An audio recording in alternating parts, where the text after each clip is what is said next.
10 miles off the Japanese coast at 28,000 feet, Dr. Luis Alvarez pulled out a piece of paper and began writing the most difficult letter of his life. His hands were shaking, not from the cold at altitude, not from the vibration of the B-29 bomber called the Great Artiste as it banked away from Hiroshima.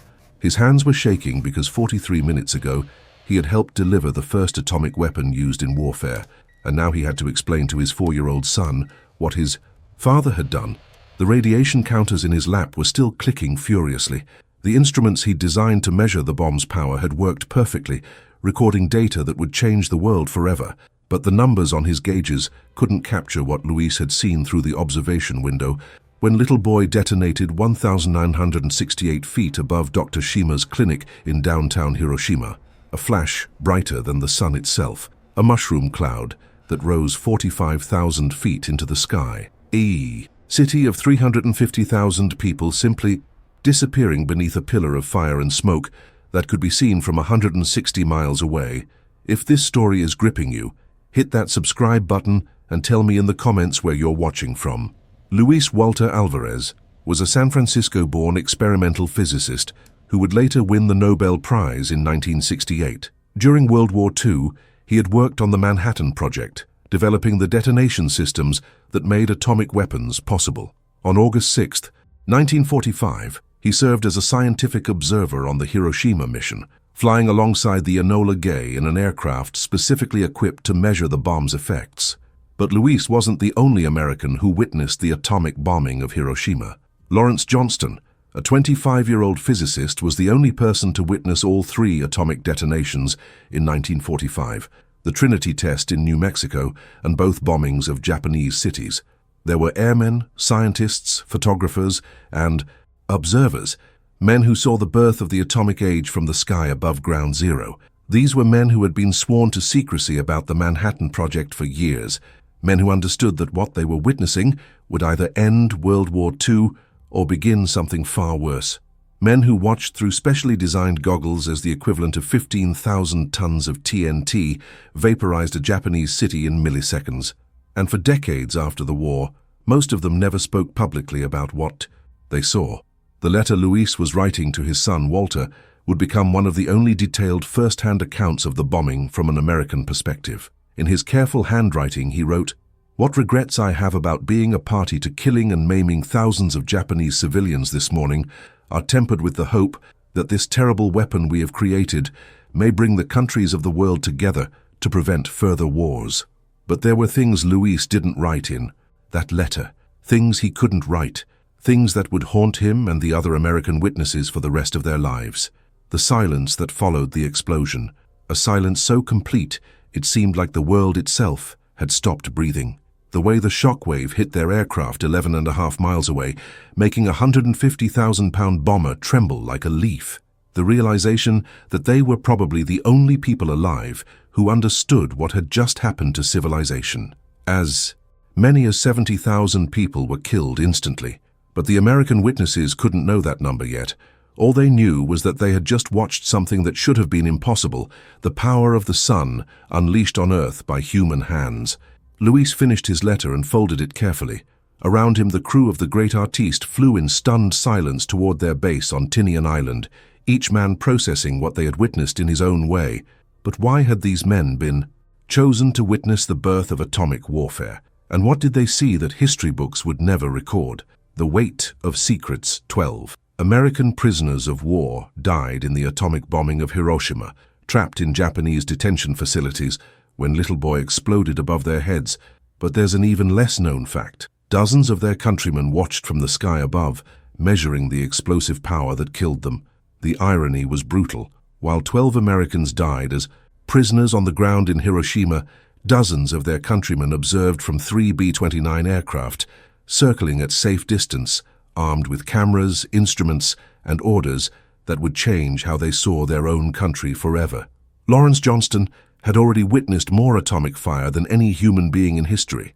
At 25 years old, he had observed the Trinity test in New Mexico just 3 weeks earlier. Now he was aboard the Great Artiste again, monitoring the same radiation detection equipment that had measured humanity's first atomic explosion in the desert. But measuring atomic yield over an empty test site was different from watching it consume a city where 350,000 people had awakened that morning, expecting to live through another day of war. If you're finding these hidden details fascinating, smash that like button and let me know in the comments what historical secrets you'd want uncovered. The mission over Hiroshima involved 3 carefully coordinated aircraft. The Enola Gay carried Little Boy and the crew responsible for its delivery. The Great Artiste served as the instrument plane, loaded with scientific equipment designed to measure blast effects, radiation levels, and explosive yield. A third B-29, initially unnamed but later called Necessary Evil, carried photographers whose job was to document the first use of atomic weapons in warfare. Each aircraft carried men who had been training for months without knowing their true purpose. Colonel Paul Tibbets had handpicked his crews based on their technical competence and psychological stability. The Manhattan Project had employed about 125,000 technicians, scientists, and engineers, but fewer than 50 would actually witness the atomic bombing of Japan. The flight from Tinian Island to Hiroshima took 6 hours. The Enola Gay took off weighing 150,000 pounds, including 9,000 pounds for Little Boy and 7,000 gallons of fuel. At 31,060 feet altitude, the bomb was released and fell for 53 seconds before detonating 1,968 feet above the ground.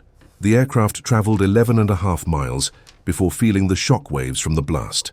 Military orders specified that additional aircraft would accompany the bomb-carrying plane to observe and record the effects of the explosion. The observing planes were instructed to stay several miles distant from the point of impact. But several miles distant turned out to be a relative term when dealing with the power of atomic fission. Luis Alvarez had been selected because of his work developing the bomb's detonation system. He had witnessed the Trinity test in New Mexico on July 16, 1945. Less than 3 weeks later, he was flying over Japan as part of an observation team, tasked with confirming that their calculations about atomic yield were accurate. Lawrence Johnston was there because he had done groundbreaking work on the atomic bomb's intricate trigger mechanism. His instruments would determine whether the bomb performed within the predicted parameters that had guided $2 billion worth of scientific research and development. The camera crews were there to document history. The weather observers were there to ensure optimal bombing conditions. The radio operators were there to relay success or failure to military commanders and ultimately to President Harry Truman, who was waiting aboard a naval cruiser for word that the atomic age had officially begun. What none of them were prepared for was the moral weight of what they were about to witness. Were they liberators ending a brutal war? American intelligence had revealed that Japan had already deployed more than 560,000 soldiers and thousands of suicide planes on the southern island of Kyushu to resist the planned Allied invasion. Or were they participants in something that would change the nature of warfare forever? The men aboard those 3 B-29s were carrying more than scientific instruments and cameras. They were carrying the burden of becoming history's first atomic witnesses. What had trained them for this moment, and why were they chosen to see what no human beings had ever seen before? When physics became reality, at exactly 8:17 a.m. Hiroshima time on August 6, 1945, the mathematics that Dr. Luis Alvarez had spent 2 years calculating became terrifyingly real. In 0.7 of 1 second, nuclear fission released the energy equivalent of 15,000 tons of TNT. The temperature at the center of the fireball reached 10 million degrees Celsius, hotter than the core of the sun. Ground temperature directly beneath the explosion spiked to 7,000 degrees Fahrenheit, hot enough to vaporize human beings and melt bronze statues into puddles of metal. The shock wave radiated outward at 980 miles per hour, faster than most aircraft of the era could fly. Within a 2-mile radius, everything was destroyed completely. Within 5 miles, every wooden building collapsed. 15 miles from ground zero, windows shattered from the pressure wave alone. But these weren't just numbers to the American witnesses flying above. They were watching abstract physics transform into human catastrophe in real time. Have you ever wondered how scientists can calculate something so destructive with such precision? Hit that subscribe button and let me know in the comments what scientific achievement amazes you most. Little Boy fell almost 6 miles in 43 seconds before detonating at an altitude of 2,000 feet. The bomb exploded with the force of more than 15,000 tons of TNT directly over a surgical clinic 500 feet from the Ioy Bridge that had served as the aiming point for Bombardier Thomas Ferriby aboard the Enola Gay. From their observation plane, Luis Alvarez and Lawrence Johnston watched their calculations play out with horrifying accuracy. The instruments they had designed to measure the bomb's yield were working perfectly. The radiation counters were clicking at rates they had only seen in laboratory simulations. The Manhattan Project had employed 125,000 technicians, scientists and engineers, from machinists to nuclear physicists.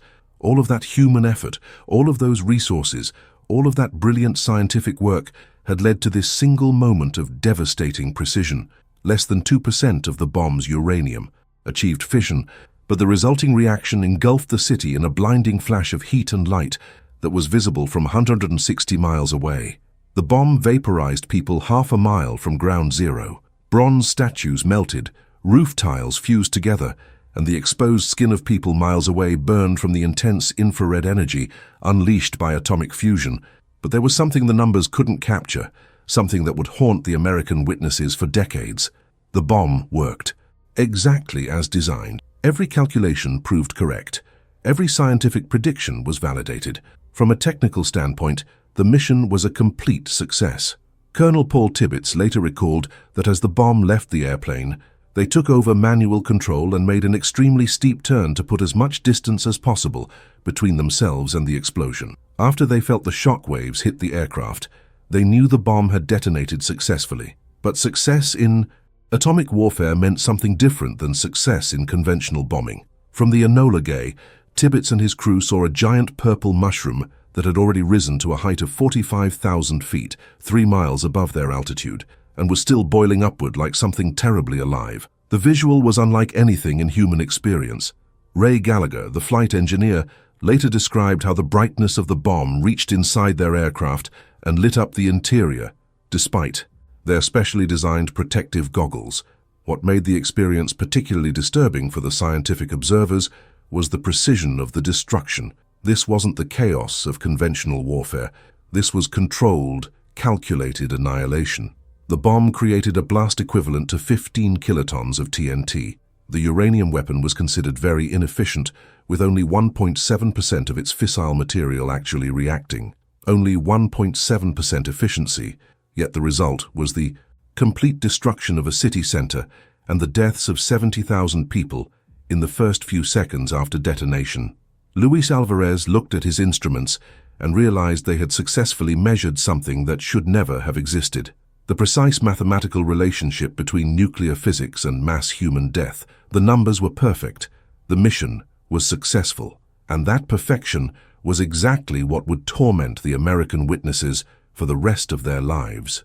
How do you reconcile scientific achievement with human catastrophe? And what did these men see that the instruments could never measure? The moment light became weapon.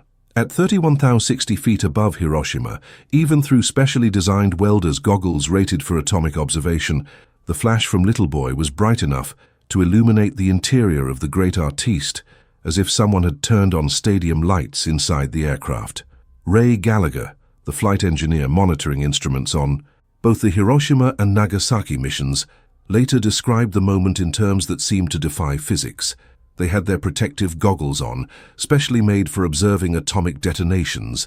The lenses were dark enough that they could barely see their instrument panels, but when the bomb exploded, the brightness penetrated the aircraft's metal skin and lit up the cabin like broad daylight.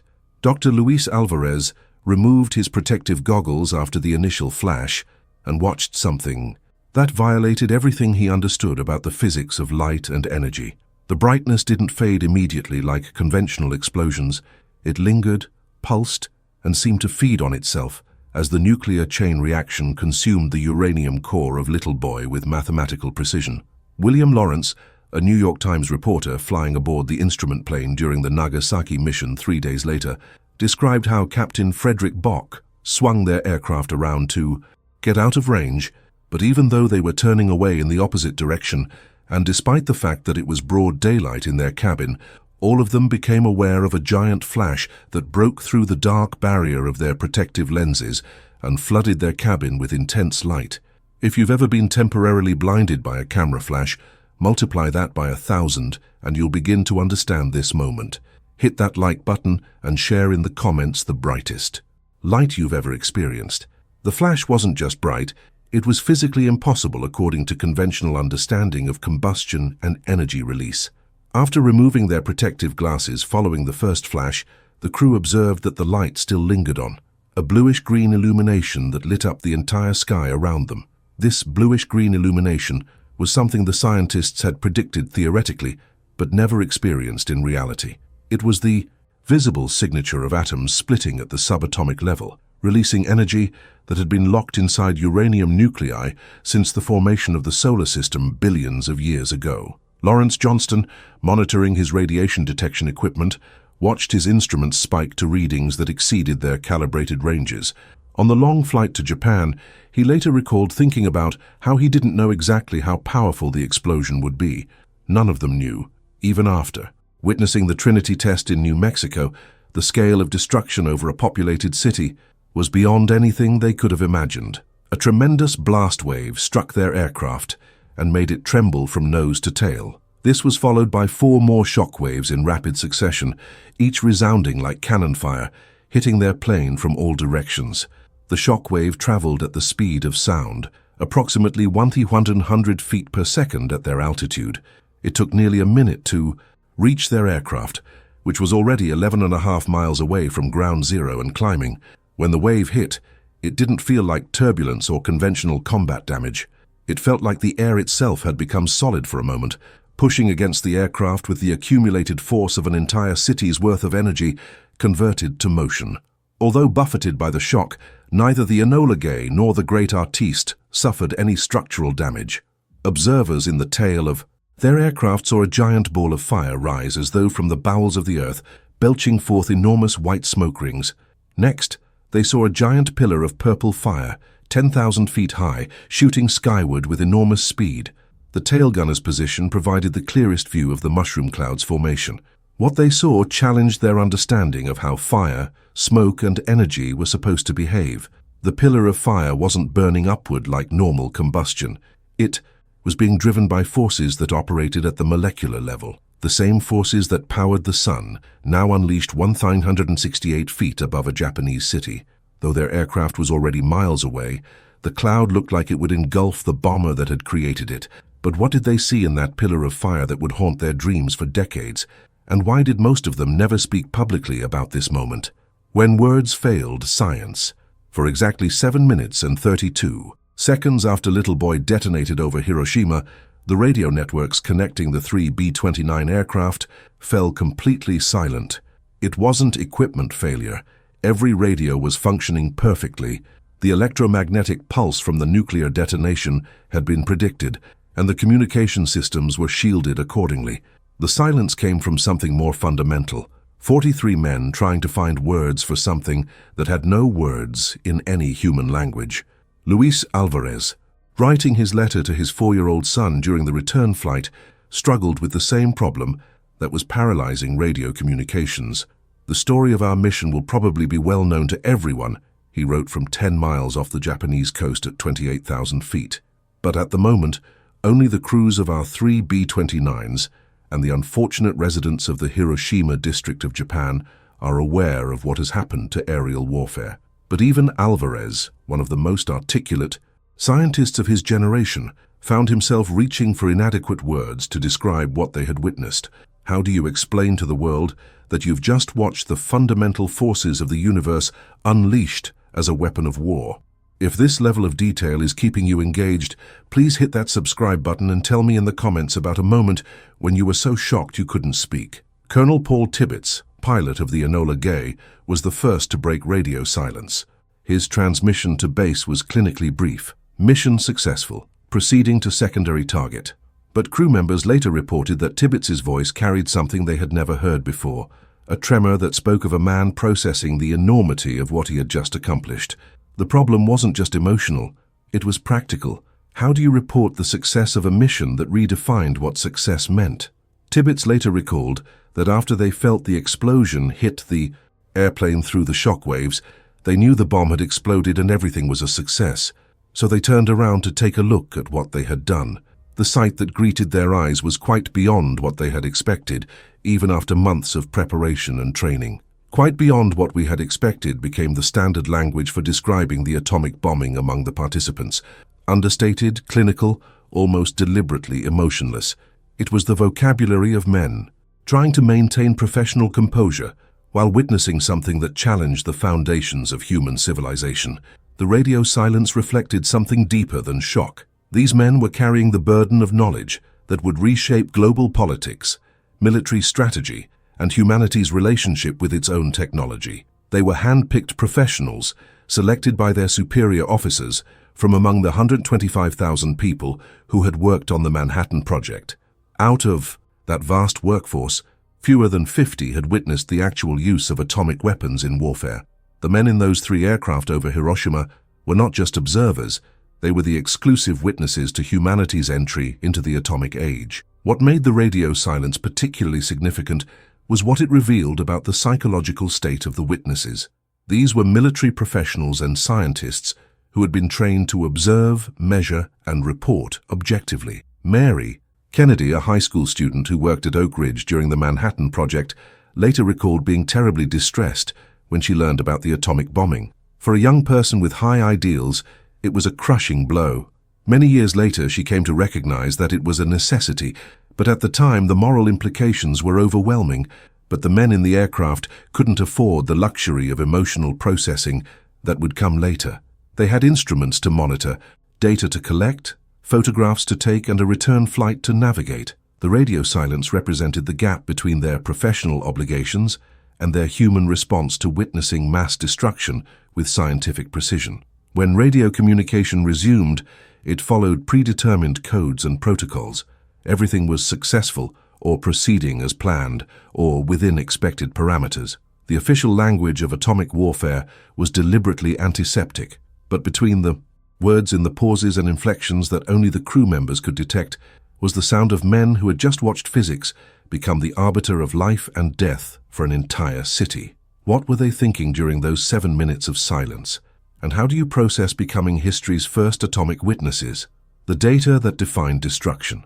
While Dr. Luis Alvarez struggled to find words for what he was witnessing, the scientific instruments aboard the Great Artiste recorded the atomic bombing of Hiroshima with mechanical precision that would have been impressive if it weren't so horrifying. Radiation counters clicked at rates that maxed out their scales, measuring gamma-ray emissions that exceeded anything in their laboratory experience. Pressure gauges captured shockwave data, showing forces powerful enough to level concrete buildings from 11 miles away. Temperature sensors detected heat signatures, unlike anything in their calibration range, recording thermal radiation that was literally off the charts. The instruments worked perfectly. They captured data that would validate years of theoretical physics and confirm the mathematical models that had guided the Manhattan Project's $2 billion investment. But they also recorded something else: the precise measurement of how scientific achievement could become humanitarian catastrophe in a matter of seconds. Lawrence Johnston was aboard the B-29 Superfortress, tending to instruments that had been specifically designed to measure the power of the world's first nuclear weapons used in warfare. This was essentially a flying laboratory, equipped with radiation detectors, blast measurement devices, and photographic equipment that could function despite the electromagnetic pulse generated by atomic detonation. If the precision of this scientific measurement fascinates you, hit that subscribe button and tell me in the comments about the most complex measurement you've ever taken. The blast yield measured exactly 15 kilotons of TNT equivalent, confirming Alvarez's theoretical calculations.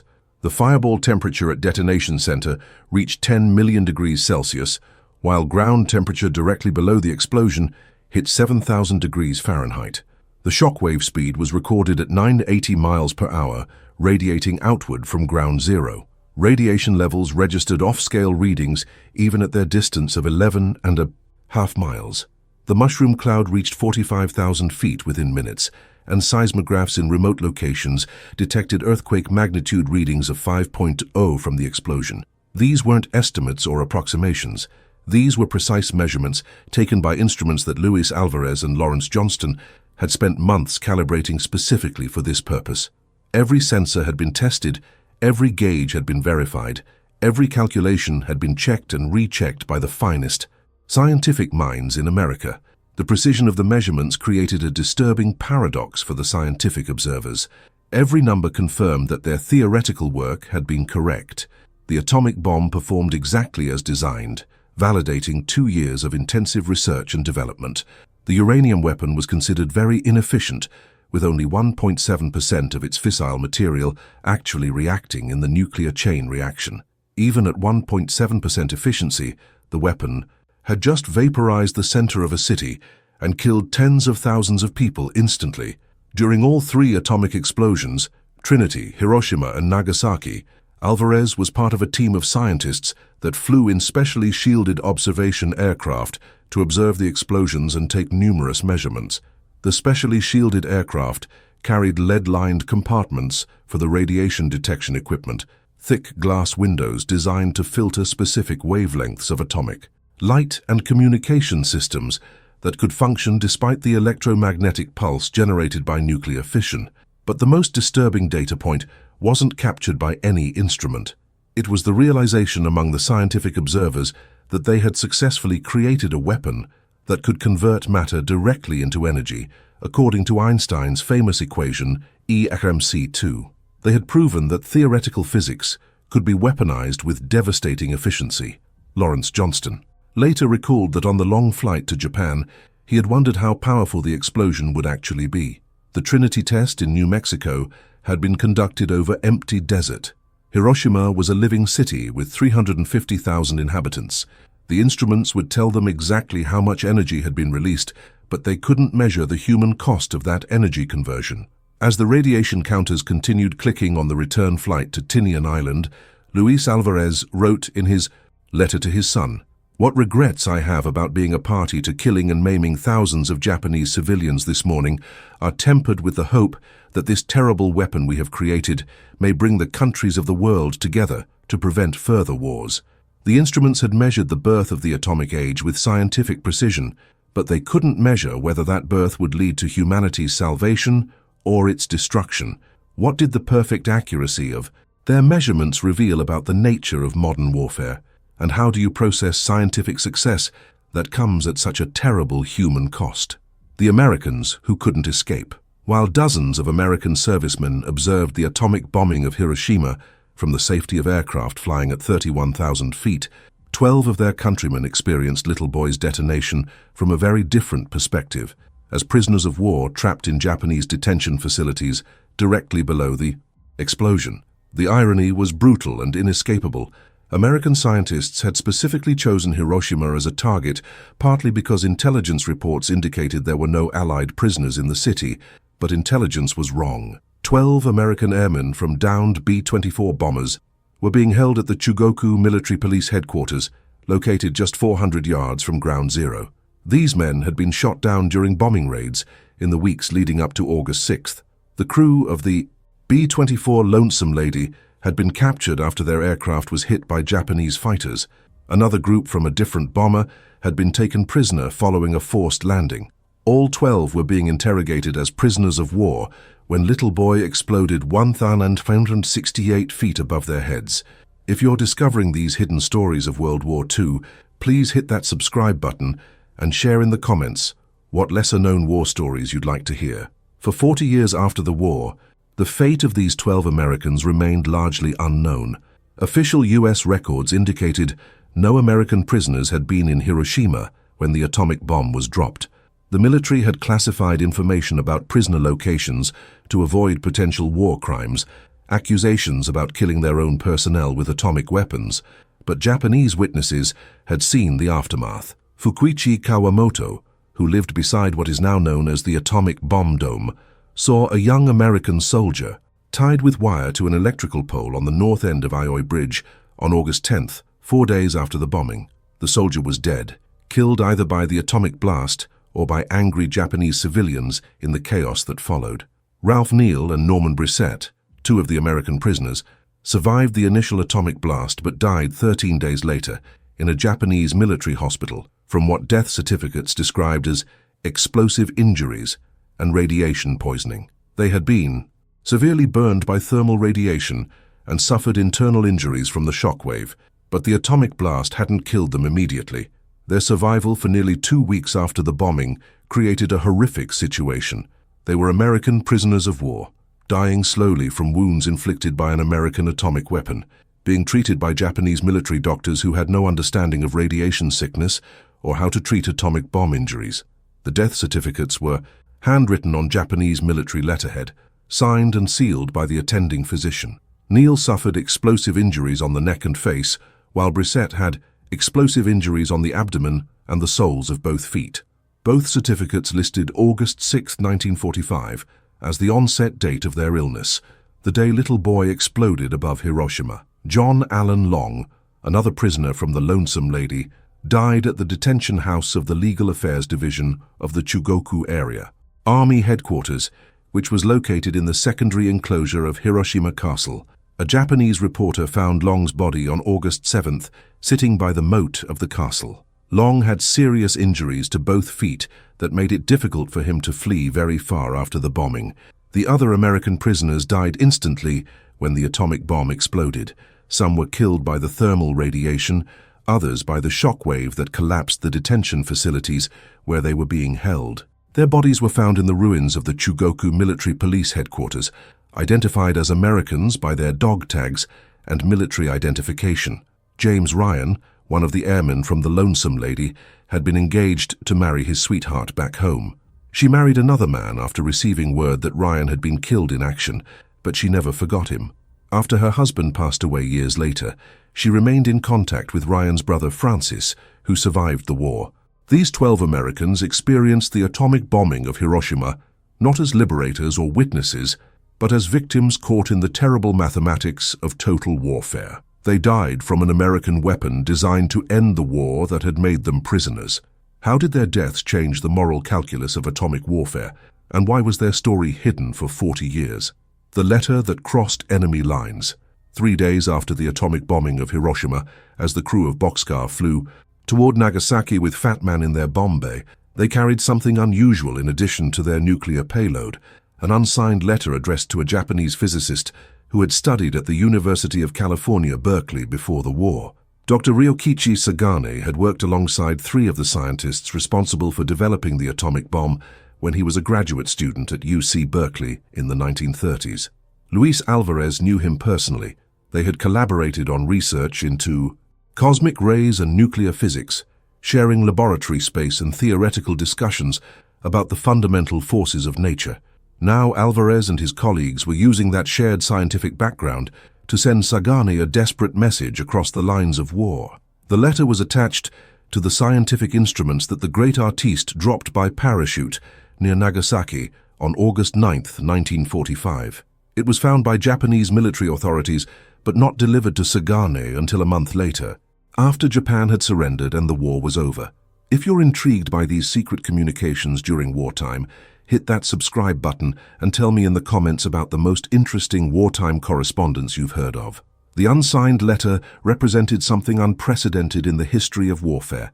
Enemy scientists attempting to communicate directly with each other about the moral implications of their work, using shared scientific understanding to transcend national boundaries.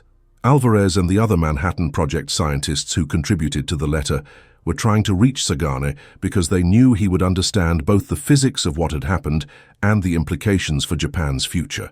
They were urging him to use his scientific knowledge and any influence he might have with Japanese leaders to convince them that continuing the war was futile.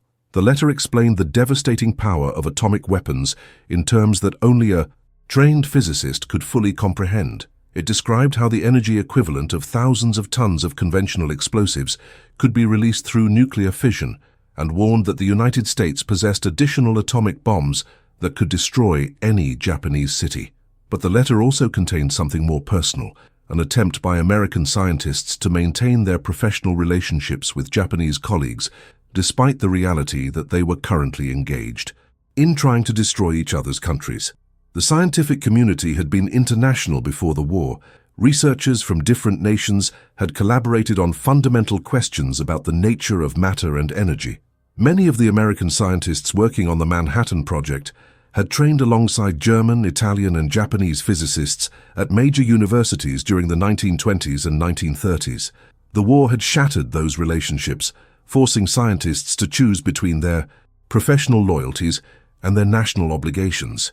Now, with atomic weapons introduced into warfare, some American researchers were trying to rebuild those bridges before the destruction became irreversible. Sagane finally received the letter in September 1945, after Japan's surrender.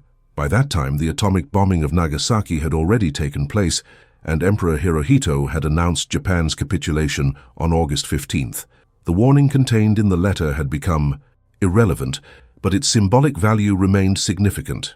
In 1949, 4 years after the war ended, Luis Alvarez traveled to Japan and met with Ryokichi Sagane in person. During that meeting, Alvarez signed the letter that had been dropped over Nagasaki, finally taking personal responsibility for the message he and his colleagues had written. The conversation between the two physicists was never fully documented, but colleagues reported that both men struggled with the implications of how scientific research had been weaponized during the war. They had been trained to pursue knowledge for its own sake, to understand the fundamental laws that governed the universe. Instead, their work had been used to create weapons that could obliterate cities. The letter to Sagane represented an attempt to preserve the international character of science, even in the midst of total war. It was a reminder that scientific knowledge transcends national boundaries, and that the men who understand the physics of atomic weapons also understand their responsibility to prevent their use. The unsigned letter became a symbol of the moral burden carried by scientists who create technologies that can be used for both creation and destruction. But what did Sagane think when he finally read the letter, and how did it change his view of his former American colleagues? The images too terrible to capture. Yoshito Matsushige was a photographer for the Chugoku Shimbun newspaper, who lived just 1.6 miles from Ground Zero when Little Boy exploded over Hiroshima on the morning of August 6, 1945. As the only photographer known to have taken pictures in Hiroshima on the day of the atomic bombing, his experience provides a unique Japanese perspective on what the American witnesses observed from their aircraft above. Matsushige had finished breakfast and was getting ready to go to the newspaper office when the atomic bomb detonated. He described the moment as a flash from indoor electrical wires, as if lightning had struck inside his house. The world around him turned bright white, and he was momentarily blinded. When his vision returned, he found himself bare from the waist up, hit by intense blast effects that felt like hundreds of needles stabbing him simultaneously. The explosion had blown large holes in the walls of his house and filled the rooms with debris. He pulled his camera and military-issued clothes from under a pile of wreckage, got dressed, and decided to try to reach either the newspaper office or military headquarters to report what had happened.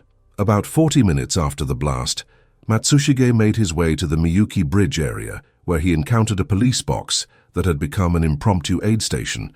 Most of the victims gathered there were junior high school girls from local schools who had been mobilized to evacuate buildings and were outside when the bomb exploded. If you're learning about these eyewitness accounts for the first time, please hit that subscribe button and share in the comments what historical photography has most affected you. The girls had been directly exposed to the thermal radiation from the atomic blast. Their backs, faces, shoulders and arms were covered with blisters the size of baseballs. Their skin was burned, peeling, and bleeding. Many were unconscious or dying from their injuries. When Matsushige saw this scene, he instinctively reached for his camera. As a professional photographer, his first response to any significant event was to document it. But when he looked through the viewfinder at the suffering children, he found himself unable to press the shutter. For about 20 minutes, Matsushige stood with his camera raised, trying to force himself to take the photograph. The scene was so pathetic, so overwhelmingly tragic, that he couldn't bring himself to capture it on film, even though he too was a victim. They have the same bomb.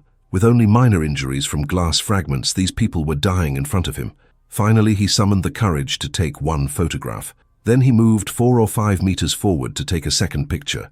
Even today, he clearly remembered how the viewfinder was clouded over with his tears as he took those shots.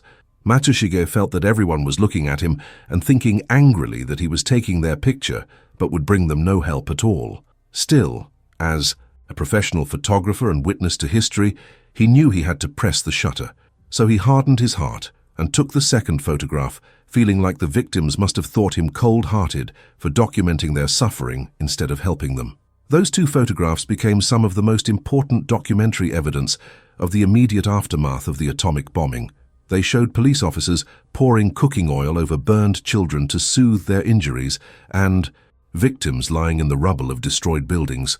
But Matsushige also described what he couldn't photograph, the indescribable suffering of civilians who had been caught completely unprepared for atomic warfare. The sounds of people calling for help from under collapsed buildings, the smell of burning wood and flesh, the silence that fell over areas where nothing was left alive. His experience paralleled what the American witnesses observed from above, but from the ground level of a city being consumed by atomic fire. While Luis Alvarez and Lawrence Johnston watched through aircraft windows and measured the explosion with scientific instruments, Matsushige walked through the ruins with a camera, trying to document something that challenged the limits of visual representation.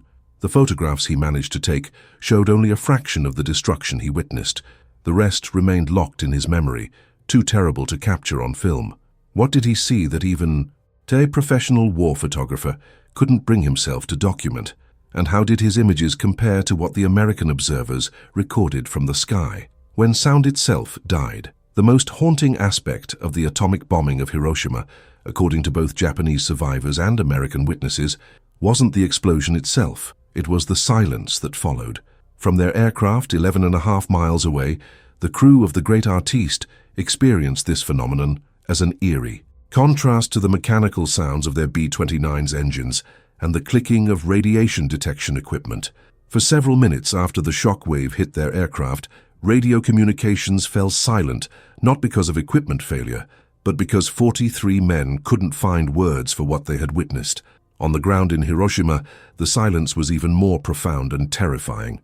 Dr. Michihiko Hachiya, director of the Hiroshima Communications Hospital, was at his home about a mile from Ground Zero when Little Boy exploded. He described the moment as a tremendous flash, followed by complete silence.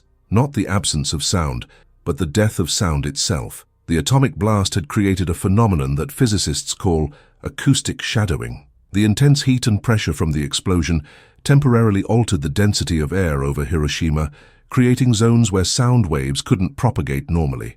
For several minutes after detonation, large areas of the city existed in an unnatural quiet that survivors described as more frightening than the explosion itself. If you're fascinated by these lesser-known effects of atomic weapons, hit that subscribe button and tell me in the comments about the most profound silence you've ever experienced. The silence was broken gradually by sounds that seemed to come from a different world. First came the crackling of fires, starting simultaneously across the city as thermal radiation ignited wooden buildings, paper, and cloth. Then came the groaning and crashing of damaged structures, beginning to collapse under their own weight. But the human sounds took longer to emerge. Survivors reported that for what felt like hours, though it was probably only minutes, there were no screams, no calls for help, no voices at all. People wandered through the ruins in shock, unable to process what had happened or to make sound that could express their condition. Reverend Kiyoshi Tanimoto, who was 2 miles from the epicenter when the bomb exploded, described throwing himself between 2 large rocks in a garden as debris fell around him. When he emerged from the rubble, the first thing that struck him wasn't the destruction he could see, but the absence of normal city sounds. No traffic, no machinery, no human activity. The American witnesses observed this silence from above as an absence of observable activity on the ground. In the first few minutes after the explosion, aerial photographs showed no movement in the affected areas, no vehicles, no people running, no signs that anything was alive in the zone of complete destruction. Lawrence Johnston, monitoring his instruments aboard the Great Artiste, noted that even the electromagnetic radiation signatures from the city changed after the bombing. Normal urban electromagnetic activity from electrical systems, radio transmissions, and industrial equipment simply stopped. Hiroshima had become electromagnetically silent as well as acoustically silent. Luis Alvarez wrote in his letter to his son that the experience of witnessing the bombing included not just the visual and physical effects, but also an overwhelming sense that they had somehow broken the normal operation of the world. Sound, light, and energy all behaved differently in the presence of atomic weapons. The silence extended beyond Hiroshima itself. Japanese radio stations in other cities stopped broadcasting as news of the attack spread. Military communications networks went quiet as commanders tried to understand what had happened. Even in Tokyo, government officials reportedly held meetings in complete silence for several minutes after receiving the first reports of the bombing. When normal sounds finally returned to Hiroshima, they were different. Survivors described hearing sounds they had never heard before, the particular crackling of fires burning human bodies, the specific way that concrete rubble shifts and settles, the distinctive calls for help from people suffering from radiation burns. The American witnesses returned to their base on Tinian Island in aircraft that remained unusually quiet during the entire flight. Crew members later reported that they communicated only when necessary for flight operations, and that even routine radio chatter felt inappropriate after what they had seen. The silence that followed the atomic bombing represented something more than shock or trauma. It was the sound of a world trying to process the fact that warfare had fundamentally changed forever. What did that silence mean to the men who had created it? And how do you break the quiet after unleashing the power of the sun? When knowledge becomes responsibility. In his letter to his 4-year-old son, written while flying away from Hiroshima at 28,000 feet, Dr. Luis Alvarez captured the moral complexity that would haunt the American witnesses for the rest of their lives. What regrets I have about being a party to killing and maiming thousands of Japanese civilians this morning are tempered with the hope that this terrible weapon we have created may bring the countries of the world together to prevent further wars. This single sentence encapsulated the moral ambiguity that separated the atomic bombing from every other military action in human history.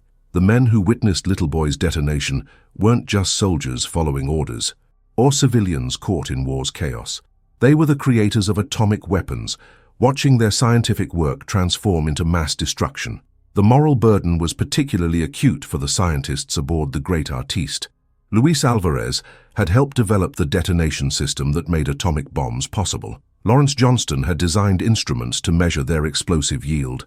These men had spent 2 years converting theoretical physics into practical weapons, and now they were watching the results of their intellectual achievement.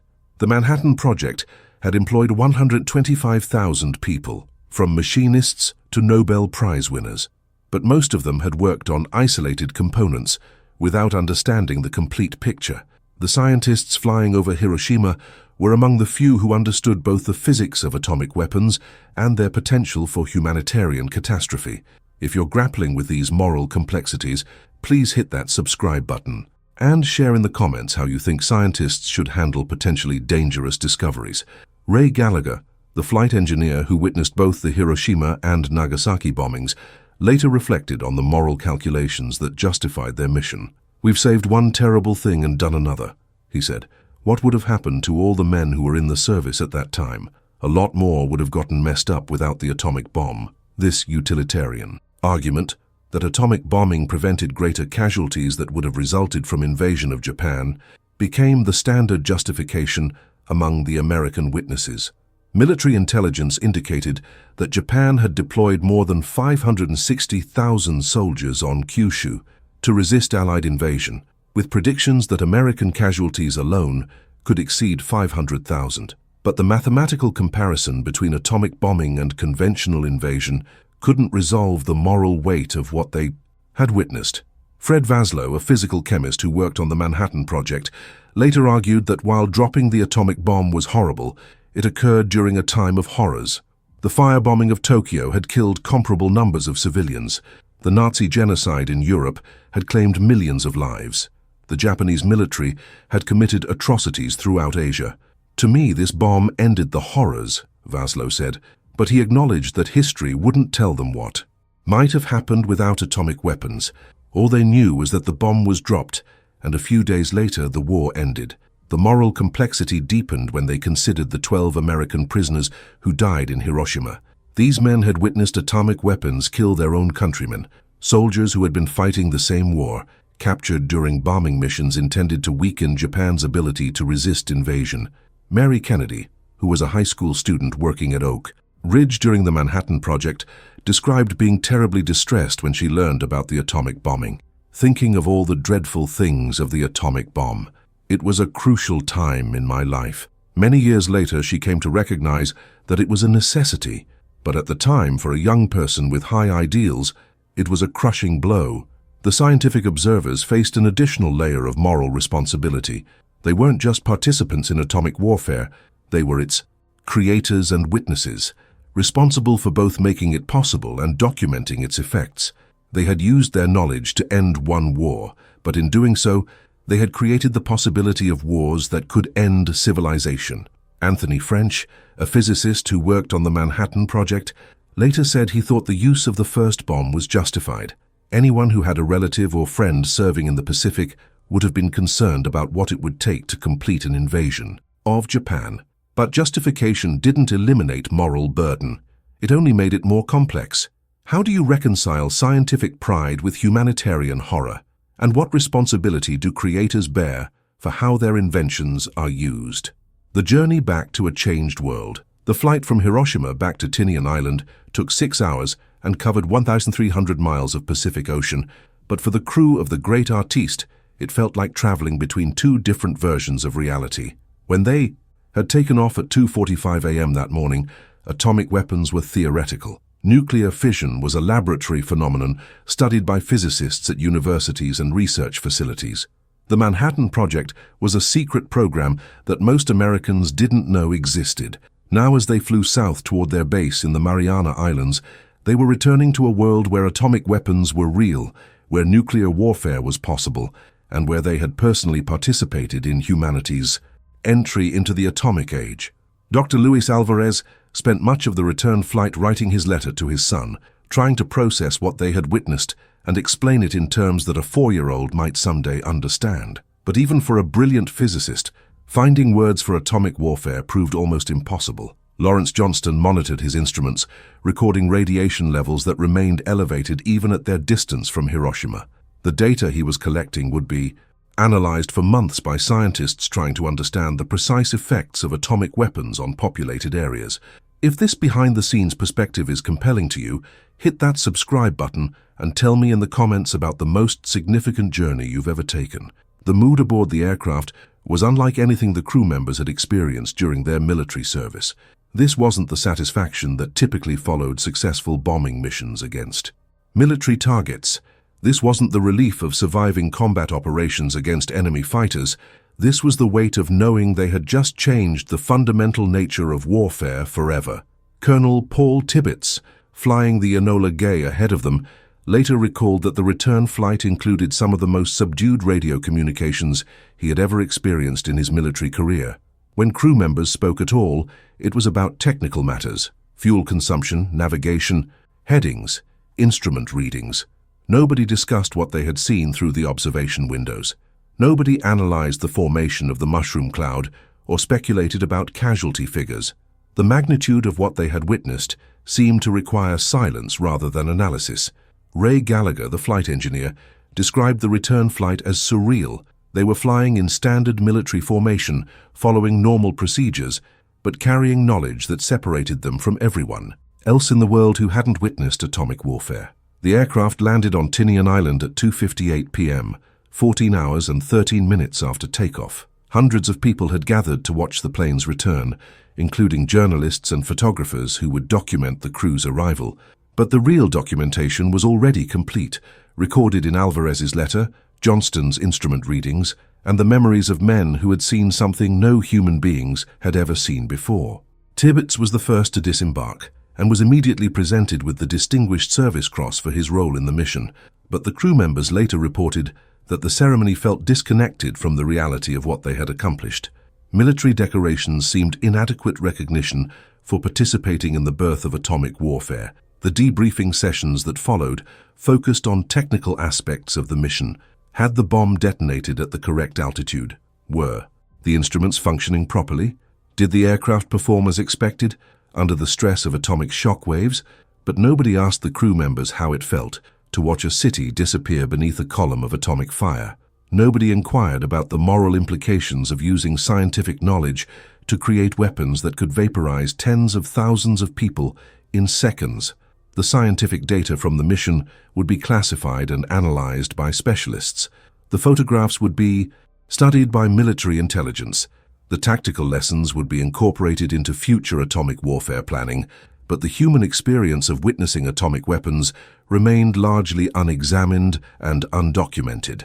The great artiste had returned to Tinian Island, but the men aboard had traveled somewhere that no human beings had ever been before, and that journey could never be undone. 3 days later, they would make the same trip to Nagasaki, carrying instruments to measure the detonation of Fat Man and add to their exclusive knowledge of atomic warfare. How do you return to normal life after witnessing the birth of atomic warfare? And what do you do with knowledge that separates you from the rest of humanity? When witnessing nuclear war became routine, 3 days after Hiroshima, Lawrence Johnston found himself back aboard the great artiste, preparing for humanity's second atomic bombing mission. This time, the target was Nagasaki, and Johnston would become the only person in history to witness all 3 atomic detonations of 1945, Trinity, Hiroshima, and Nagasaki. But Luis Alvarez didn't make the second flight.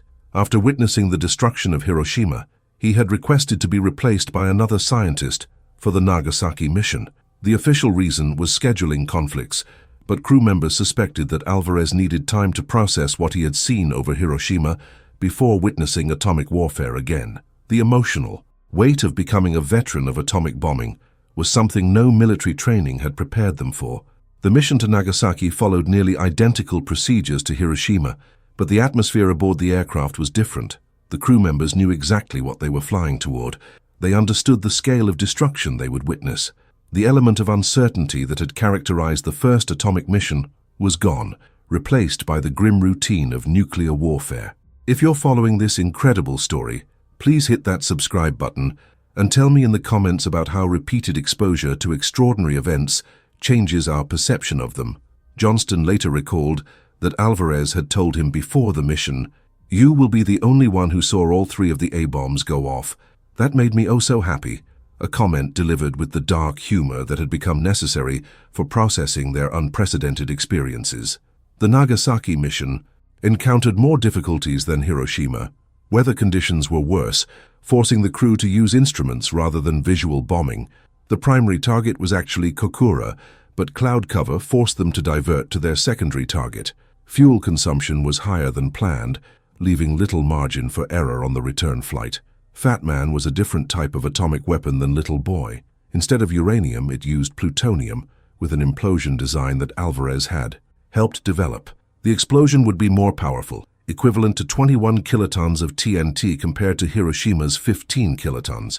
William Lawrence, a New York Times reporter, flew aboard the instrument plane during the Nagasaki mission, providing the first journalist's eyewitness account of atomic bombing. His dispatch described how the crew had to wear special protective goggles and how the explosion created a light so bright it penetrated their aircraft's metal skin.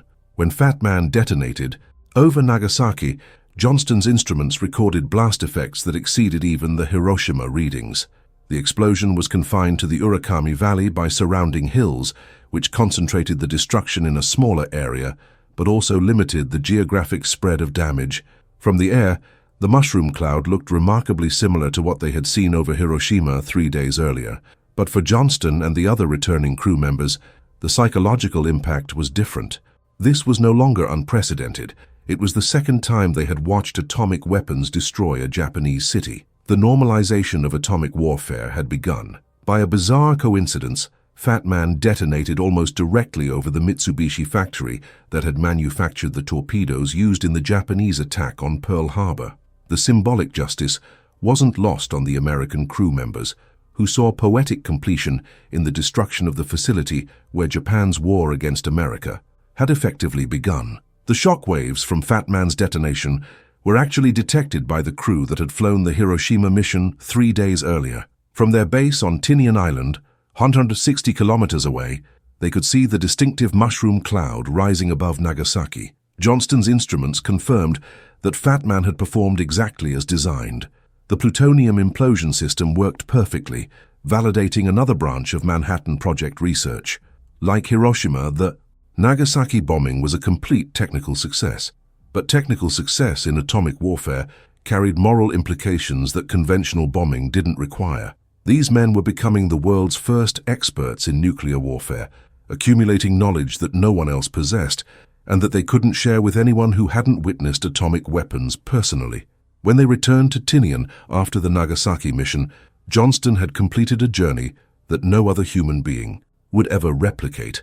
He had seen the atomic age born in the New Mexico desert, watched it destroy Hiroshima, and witnessed its second use against Nagasaki. He had become history's only complete witness to humanity's entry into nuclear warfare. What did it feel like to become routine at witnessing atomic destruction, and how do you process being the world's only expert on something that should never have existed? The words that couldn't be written. While Dr. Luis Alvarez managed to write one letter to his son during the return flight from Hiroshima, the other American witnesses struggled with correspondence that they started but never finished. Letters to wives, parents, and friends that attempted to explain what they had seen and done. Ray Gallagher began a letter to his wife during the flight back from Nagasaki, describing the mission in terms that sounded like routine military operations, but he stopped writing when he realized that military censorship would prevent him from sending anything that mentioned atomic weapons, and that standard euphemisms for successful bombing missions couldn't capture what they had actually witnessed. Lawrence Johnston drafted several letters to his parents, but couldn't find words that bridged the gap between his scientific training and the human reality of atomic warfare. How do you tell your family that you've helped measure the precise energy yield of weapons that vaporize cities? The problem wasn't just military secrecy, it was the impossibility of communicating experiences that had no precedent in human history. If you're moved by these personal struggles with impossible communication, hit that subscribe button and share in the comments about times when you've had difficulty finding words for profound experiences. Colonel Paul Tibbets later admitted that he had started and discarded dozens of letters in the weeks following the atomic bombings. His family knew he had been involved in something significant. The newspapers were full of stories about the Enola Gay and its crew, but they didn't know how the experience had affected him personally. Military regulations prohibited detailed discussion of atomic weapons, but even without those restrictions, the witnesses found themselves struggling with something deeper than censorship. They were trying to communicate across the experiential divide that separated them from everyone who hadn't witnessed nuclear warfare. The few letters that were completed and sent contained carefully neutral language that revealed nothing about the writer's emotional responses to atomic bombing. Mission completed successfully. All crew members in good health, looking forward to returning home soon. But the letters they didn't send told a different story. Johnston's unsent draft letters, found among his personal papers after his death, revealed the psychological burden of being the only person to witness all three atomic explosions of 1945. "I have seen something that I hope no human being will ever see again," he wrote in one draft, "but I fear that what we have created will be used again, and that more people will have to carry the knowledge that I carry." Gallagher's unfinished correspondence included detailed descriptions of the technical aspects of atomic bombing, the flight procedures, the instrument readings, the coordination between aircraft. But whenever he tried to describe the visual experience of watching cities disappear beneath mushroom clouds, his writing became fragmentary and incomplete. The aircraft's radio operator, Sergeant Joseph DiJulio, began a letter describing the atomic missions to his brother, who was serving in the European theater. But DiJulio realized that even another combat veteran wouldn't be able to understand the psychological impact of participating in atomic warfare. Several crew members reported that they had dreams about letters they couldn't write, correspondence with people they had never met, trying to explain atomic weapons to future generations who might inherit the world they had helped create. The inability to communicate their experiences in writing contributed to the isolation that many atomic witnesses experienced after the war. They possessed knowledge that separated them from civilian society, but they couldn't share that knowledge even with family members and close friends. Mary Kennedy, who had worked at Oak Ridge during the Manhattan Project, later described similar communication difficulties when she returned to normal civilian life. "How do you explain to people that you helped build weapons that can end civilization?" she said. "How do you make them understand that it was necessary, but that it changed everything forever?" The letters that were never sent became a form of documentation in themselves, evidence of the psychological impact of atomic warfare on the people who created and witnessed it. These unfinished attempts at communication revealed something that official military reports and scientific data couldn't capture: the human cost of becoming history's first atomic veterans. Decades later, some of the atomic witnesses would finally find words for their experiences through oral history projects and memoirs.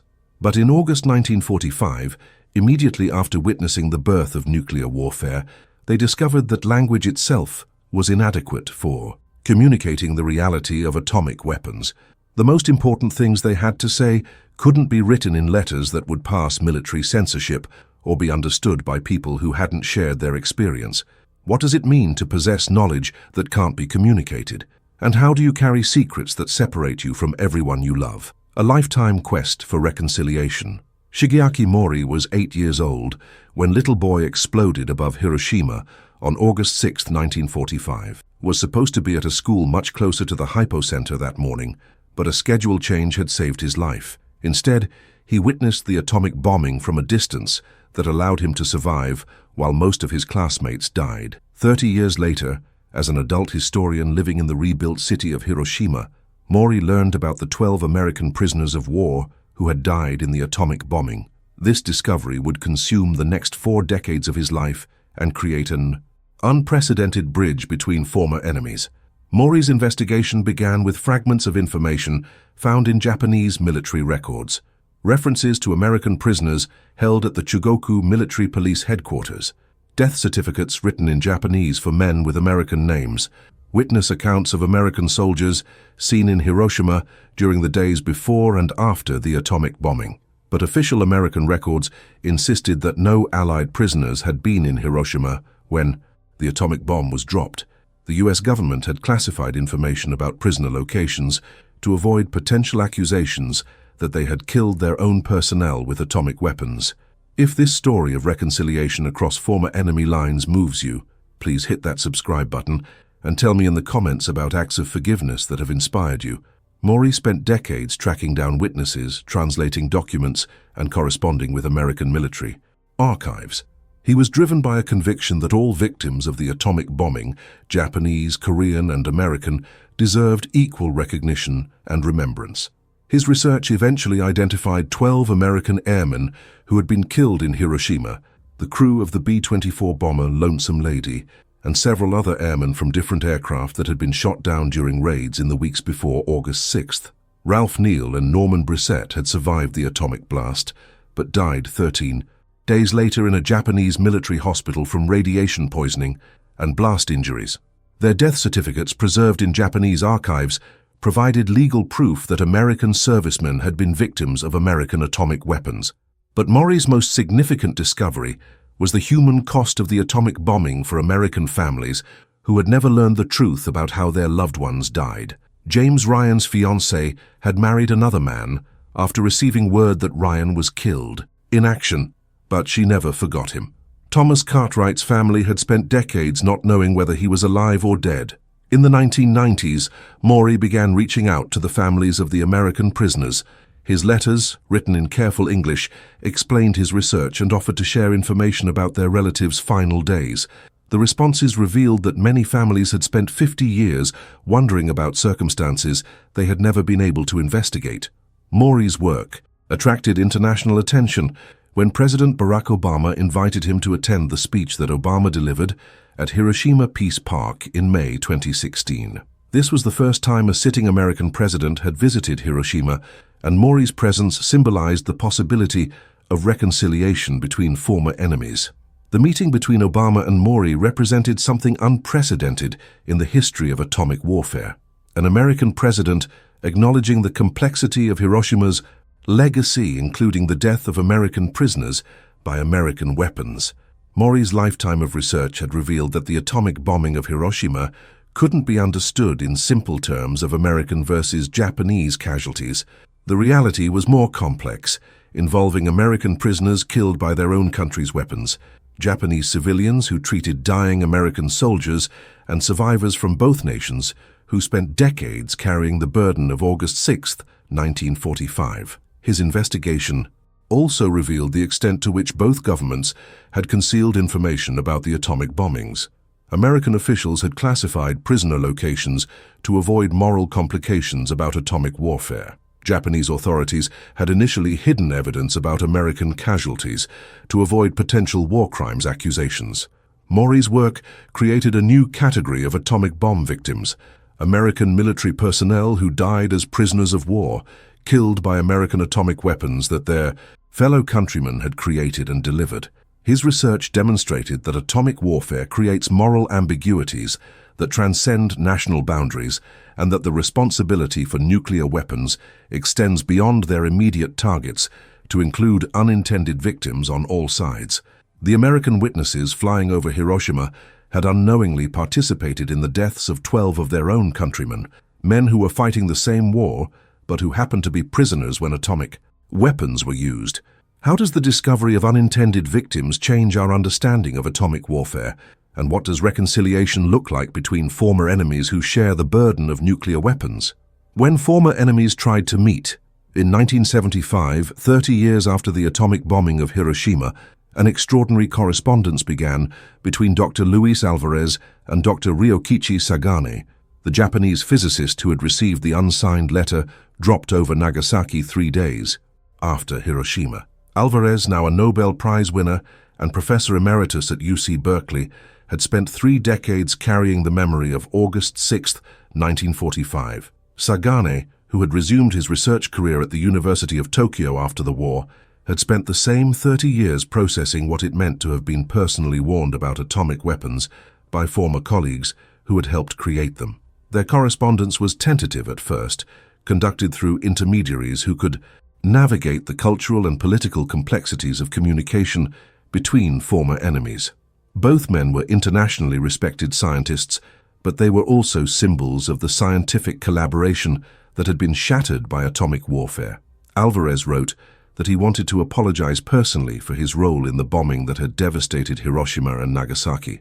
Not because he believed the atomic bombings were wrong, he still maintained they had been necessary to end the war, but because he recognized that scientific knowledge had been used to create unprecedented destruction. If this attempt at reconciliation between former enemies interests you, hit that subscribe button and share in the comments about meetings between people who had once been on opposite sides of conflict. Sagane's letters revealed a more complex perspective on the atomic bombings. As a Japanese physicist, he understood both the scientific achievement represented by nuclear weapons and the human cost of their use on Japanese cities. He had lost colleagues and students in the bombing of Nagasaki, but he also recognized that atomic weapons had ended a war that might otherwise have continued for years. The two scientists planned to meet during an international physics conference in 1976, but logistical complications and the emotional weight of the proposed encounter led them to postpone the meeting indefinitely. Alvarez later wrote that he wasn't certain he was prepared to face Sagane in person. During their time as graduate students at UC Berkeley in the 1930s, they had collaborated on research into cosmic rays and nuclear physics, sharing laboratory space and theoretical discussions about the fundamental forces of nature. Now they were separated by the knowledge that Alvarez had helped create weapons that killed hundreds of thousands of Sagane's countrymen, including 12 American prisoners of war who happened to be in the wrong place when atomic weapons were used. Sagane indicated in his letters that he bore no personal resentment toward Alvarez or the other American scientists who had worked on the Manhattan Project. He understood that they had been trying to end a brutal war and prevent the massive casualties that would have resulted from an Allied invasion of Japan. But understanding the necessity of atomic weapons didn't eliminate the emotional burden of their use.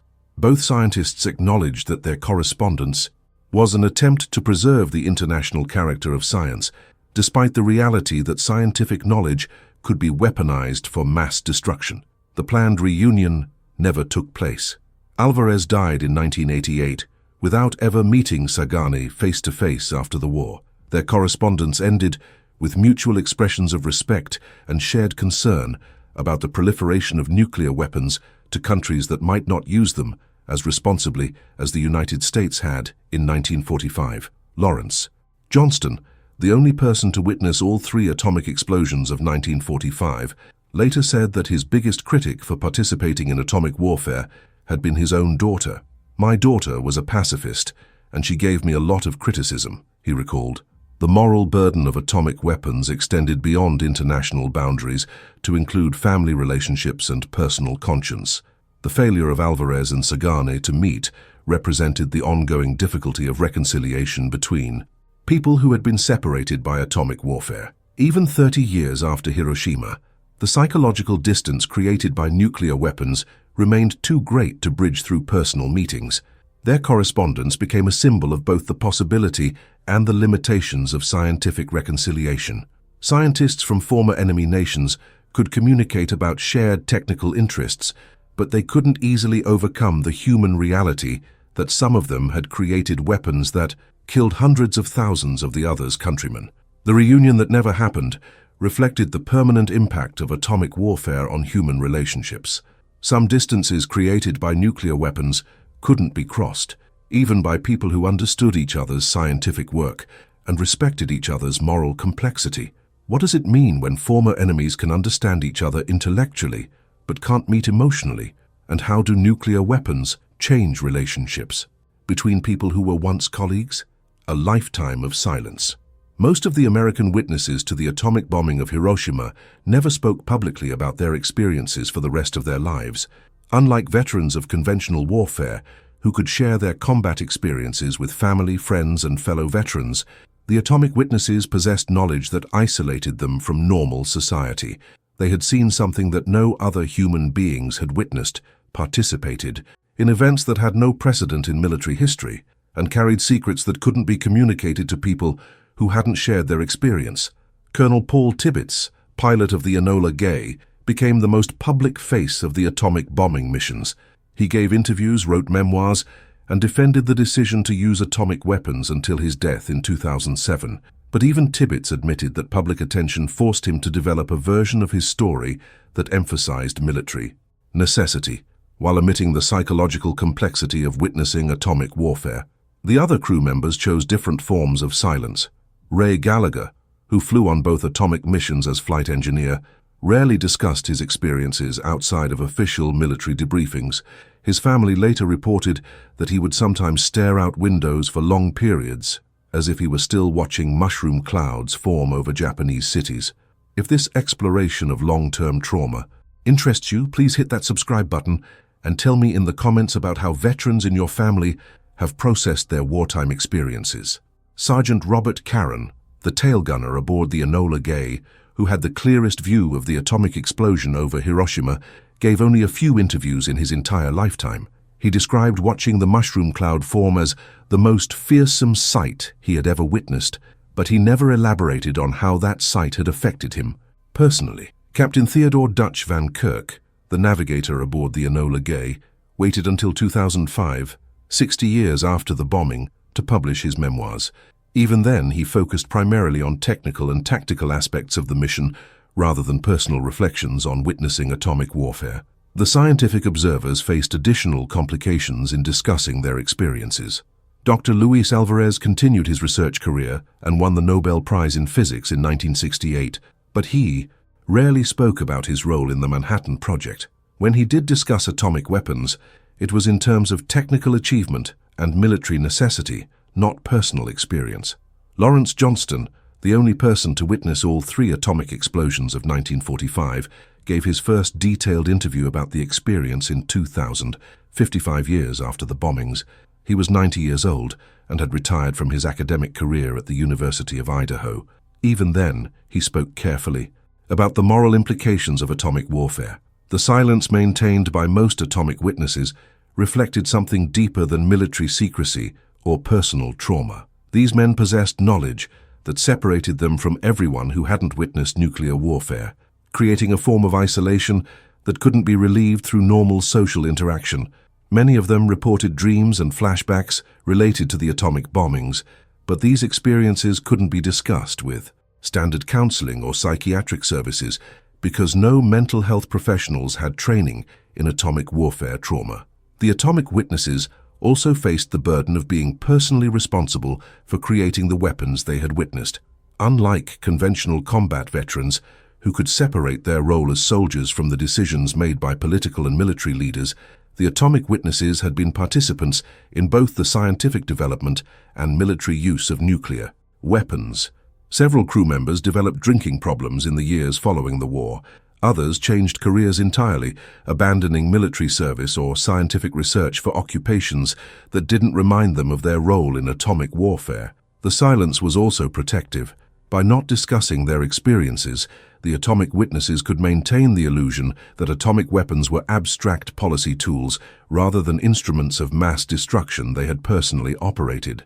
But silence also meant that the human experience of atomic warfare remained largely undocumented. The technical aspects of the atomic bombings were thoroughly recorded and analyzed, but the psychological impact on the people who created and delivered nuclear weapons was left unexplored. This silence extended to their families. Children and spouses of atomic witnesses often reported knowing that their relatives had been involved in something significant during the war, but being unable to discuss the personal impact of that involvement. The veterans who never spoke carried the burden of atomic warfare alone, unable to share experiences that had fundamentally changed their understanding of human civilization.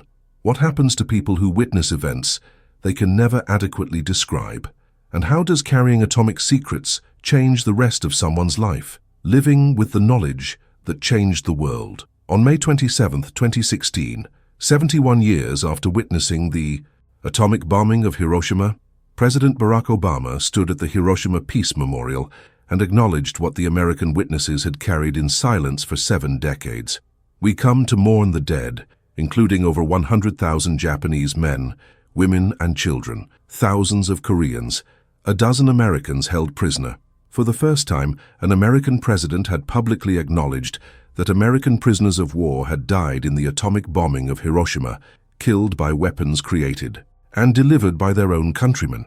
Obama's words validated what Shigeaki Mori had spent 40 years proving and what the American witnesses had known since August 6, 1945. Atomic warfare creates moral complexities that transcend simple categories of victory and defeat, ally and enemy, right and wrong. By 2016, most of the American witnesses were dead. Dr. Luis Alvarez had died in 1988. Colonel Paul Tibbets had died in 2007. Ray Gallagher, Lawrence Johnston and the other crew members had passed away carrying knowledge that few people could understand and fewer still could appreciate. They had lived through the Cold War watching their atomic weapons evolve into arsenals capable of destroying human civilization. They had seen nuclear technology spread to other countries, multiplying the possibility that future conflicts might involve weapons far more powerful than Little Boy and Fat Man. If this reflection on long-term historical consequences resonates with you, please hit that subscribe button and share in the comments what historical events you think will most affect future generations. Lawrence Johnston, the only person to witness all 3 atomic explosions of 1945, lived until 2010. In his final interviews, he expressed mixed feelings about his role in atomic history. He was proud of the technical achievement represented by nuclear weapons and believed they had ended World War II sooner than conventional warfare could have. But he was also concerned about nuclear proliferation and the possibility that atomic weapons might be used again. "I've been asked whether I have regrets," Johnston said in one of his last interviews. "The honest answer is that I don't regret helping to end the war, but I do regret that we created weapons that made future wars potentially catastrophic for all of humanity." The burden of atomic memory extended beyond the original witnesses to include their families, colleagues, and the communities where they lived after the war. Children of atomic veterans often reported feeling disconnected from their parents, sensing that their fathers carried secrets that couldn't be shared even with family members. Several atomic witnesses moved to remote locations after the war, choosing isolation over the difficulty of living among people who couldn't understand their experiences. Others threw themselves into scientific careers that focused on peaceful applications of nuclear technology, trying to balance their role in atomic warfare with contributions to civilian nuclear power and medical research. The psychological legacy of atomic witnessing included both pride and horror, achievement and trauma, patriotic duty and moral burden. These contradictions couldn't be resolved through simple narratives about military victory or scientific progress. President Obama's acknowledgement in 2016 represented a form of national recognition that atomic warfare involves moral complexity that can't be reduced to justifications or condemnations. The 12 American prisoners who died in Hiroshima were both victims and participants in the war that ended with atomic weapons. The American witnesses who observed their deaths from aircraft flying overhead were simultaneously creators of atomic weapons, witnesses to their effects, and participants in events that killed their own countrymen, along with hundreds of thousands of Japanese and Korean civilians. The burden of atomic memory is the knowledge that human beings created weapons capable of destroying civilization and that some people witnessed their use in warfare. That knowledge can't be undone, can't be forgotten, and can't be adequately shared with people who haven't experienced atomic warfare personally. The American witnesses to the atomic bombing of Hiroshima carried that burden for the rest of their lives. When they died, they took with them first-hand knowledge of atomic warfare that no other human beings possess. But they also left behind a warning that atomic weapons create moral responsibilities that extend far beyond their immediate military effects, and that the people who create and use nuclear weapons bear permanent responsibility for their consequences. The dark story of Hiroshima's American witnesses is ultimately a story about the human cost of scientific achievement when knowledge is used for destruction rather than creation. Their silence speaks louder than any words they could have written.